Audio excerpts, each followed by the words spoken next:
আসসালামু আলাইকুম। কোণ বিভিন্ন রকম হতে পারে, এগুলো ডিপেন্ড করে এর ঘূর্ণায়নের উপরে। সমকোণ, ধরি আমাদের আছে একটি রেখা।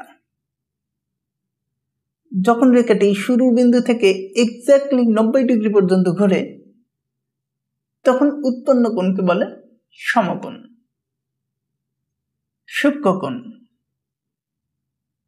যখন রেখাটি 90 ডিগ্রির চেয়ে কম ঘোরে, তখন উৎপন্ন কোণকে বলে সূক্ষ্মকোণ। সরল কোণ, যখন রেখাটি এক্স্যাক্টলি 180 ডিগ্রি পর্যন্ত ঘোরে, তখন উৎপন্ন কোণকে বলে সরল কোণ। স্থূল কোণ, যখন রেখাটি 90 ডিগ্রির চেয়ে বেশি কিন্তু 180 ডিগ্রির চেয়ে কম ঘোরে, তখন উৎপন্ন কোণকে বলে স্থূল কোণ।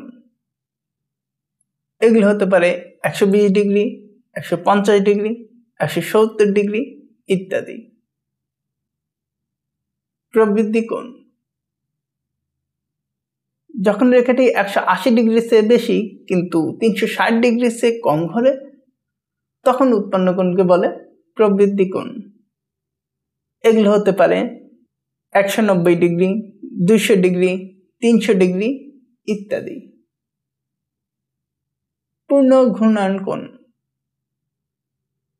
যখন রেখাটি এক্স্যাক্টলি 360 ডিগ্রি পর্যন্ত ঘোরে, তখন উৎপন্ন কোণকে বলে পূর্ণ ঘূর্ণায়ন কোণ।